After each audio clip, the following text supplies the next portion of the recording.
Kasalukuyang nagpapapitas ng puting mais si Kabagis Imelda, mga kadugo. Ito na yung napitas nila. Diyan nila pinipitas, oh. 2 kilos. Ito yung sitper.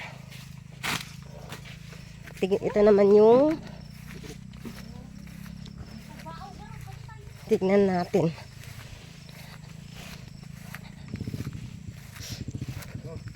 Ito yung purple, yung merong halo-halong black ba yun? Or blue. Diyan nila pinipitas ang mga kadugo.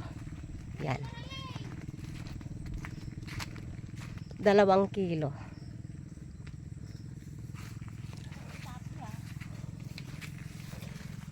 Ay.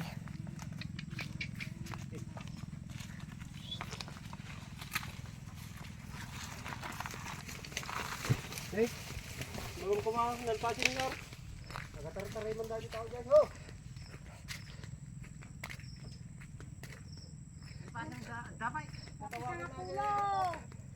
Sila yung namimitas.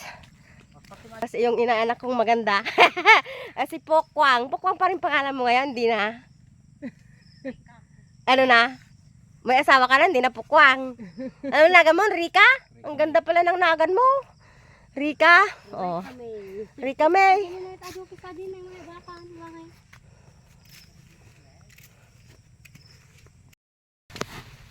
O yan mga kadugo, oh. Ganyan sila namimitas. Meron silang daladalang sako. Habang namimitas, nilalagay sa sako yung kanilang mga pinipitas.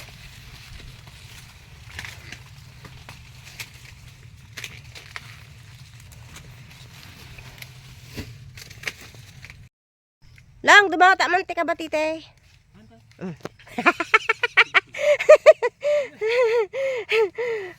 Kunwari nag-vlog ako mga kadugo, pero talaga ang kuwan ko dito, ang pakay ko humingi ng kabatite. Ayan. Nay, nguy ka ba nagala na eh? Tayo, makapuros. Ay, natangkin. Madi yung nalumig. Nakagaya ko. Ay, ito ba? Hindi rin ako marunong. Ito ba? Pwede ba? Ito na. Ito siguro.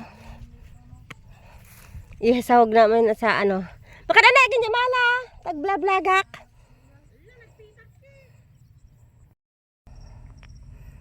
Tatlong piraso itong hiningi ko mga kadago. Thank you Lord. I-bless mo yung pinaghingian ko. Ama, in Jesus name. So yun lang for today's video mga kadugo. Thanks for watching. Ingat po tayo palagi. Lagi nating tatandaan, God loves us so much, and I love you too with the love of our Lord Jesus. Ingat!